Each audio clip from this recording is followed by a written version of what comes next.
एक बार एक 10 वर्ष की बेटी ने अपने पापा से कहा, पापा क्या आप मेरे लिए ऊंची एड़ी के सैंडल ला दोगे? पापा ने उसके सर पे हाथ फेरा और कहा, बेटी तुम ऊंची एड़ी के सैंडल पहनकर गिर जाओगे ना।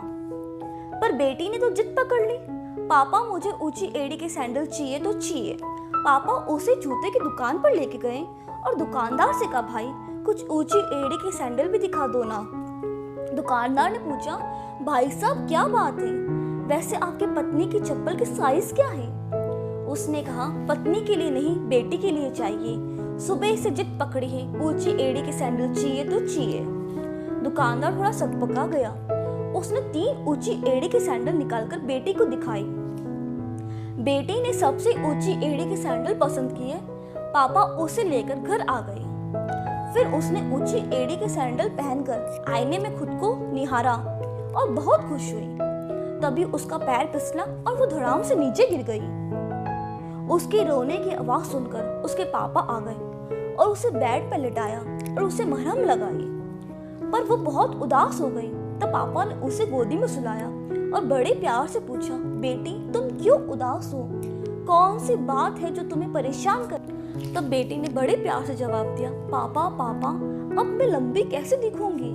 पता है पापा, मुझे स्कूल में सब बोना कहकर चिढ़ाते हैं, मेरा मजाक बनाते हैं। पापा पापा मेरा कद छोटा है तो उसमें मेरा क्या कसूर है? पापा ने कहा, बस बेटा इतनी सी बात? उसने कहा, बेटी तुम जैसी भी हो बहुत बहुत प्यारी हो, और जो तुम पे आज हंस रहे ना वो देखना बेटा कल तुम पे नाच करेंगे। पता है बेटे तुम्हें, हमें बनाने वाले वो है, और उसने हमें बड़ी ही खूबसूरती से एक सांचे में डालकर नए रंगों में भिगोकर एक नया सा रूप देकर हमें तैयार किया है।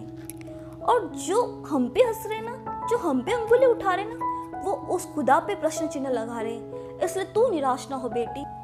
अगले दिन जब स्कूल में सहपाठी उसे बोना कहकर चिढ़ाते थे तो वो हंस पड़ती और कहती, भगवान का रचाया स्वांग है। सहपाठी चुपचाप आगे निकल जाते। एक दिन जब स्कूल में एक अध्यापक स्टोर रूम में कैद हो गया, तब उसकी चतुराई की वजह से वो बाहर निकल पाया और उसे स्कूल की तरफ से सबसे बहादुर लड़की के अवार्ड से सम्मानित किया गया। और जो उसे चिढ़ाते थे ना, आज उसके मुंह पे टैप लगी हुई थी और वो उस पे नाच कर रहे थे। ये तो मात्र एक उदाहरण था।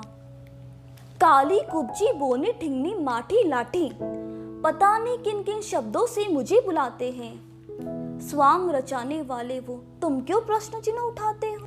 क्या गोरी हूँ तो सुंदर हूँ और काली हूँ तो बदसूरत हूँ?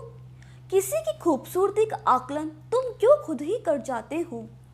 नजरिया बदलो, हम सब एक ही हैं, अलग अलग ढांचे में डाल दिए गए हैं, पर उसके द्वार पे हम आज भी एक समान हैं। हम आज भी एक समान